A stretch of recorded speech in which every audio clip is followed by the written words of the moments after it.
always stationed outside his chamber, opened the door for Reyno. "Thank you, Your Grace," Reyno murmured, stepping past the guardsman. Clinton extended his ring of office, and Reyno bent to kiss it, then straightened and tucked his hands into the voluminous sleeves of his cassock.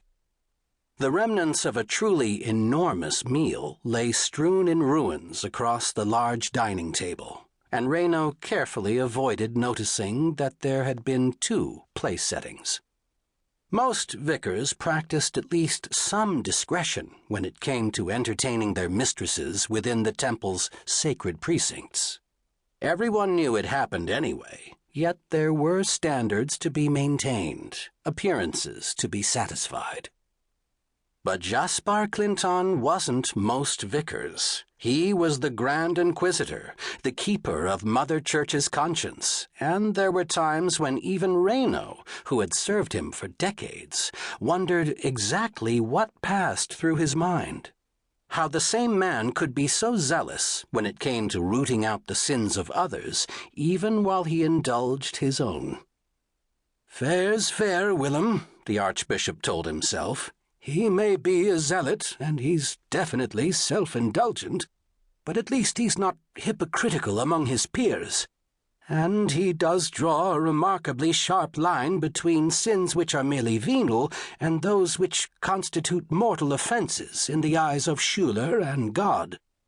He can be as irritatingly sanctimonious as anyone you've ever seen, but you've never heard him condemning any of his fellow vicars for weaknesses of the flesh. Spiritual weaknesses, yes, he can be utterly ruthless where they're concerned, but he's remarkably understanding where those perquisites of high office are concerned." He wondered who tonight's visitor might be. All of Clinton's appetites were huge, and he craved novelty. Indeed, few women could hold his attention for long, and once his interest in them waned, he tended to turn to another with sometimes startling abruptness, although he was never ungenerous when he transferred his interest to another. Reyno, as the Inquisition's adjutant, was well aware that there were those within the temple's hierarchy who disapproved, in some cases strenuously, if quietly, of Clinton's addiction to the pleasures of the flesh. No one was likely to say so openly, of course, and Reyno had very quietly quashed a few reports of condemnatory comments before they ever reached the Grand Inquisitor's ears. Still, it was only natural for there to be a certain unhappiness. Some of it could probably be put down to pure envy, although he was willing to concede that there was genuine disapproval of such sensuality behind much of it. Indeed, there had been times when Reyno had found himself feeling much the same sort of disapproval. But the Archbishop had concluded long ago, even before Clinton was elevated to his present office, that all men had flaws, and that the greater the man, the deeper his flaws were likely to run. If Clinton restricted his particular faults to the pursuit of fleshly pleasure, surely that was far better than what Reyno had observed in the occasional inquisitor who found himself using the cover of his high office to indulge his own taste for unnecessary cruelty.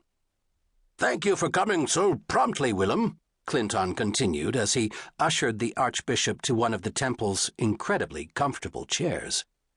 He smiled as he settled Reyno and personally poured him a glass of wine.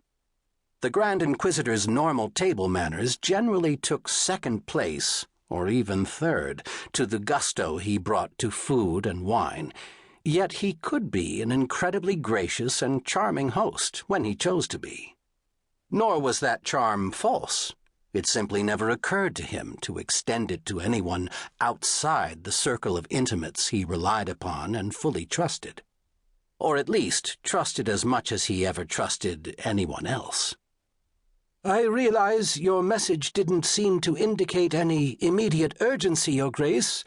I had business in the temple to attend to anyway, however, so it seemed best to respond to your summons promptly."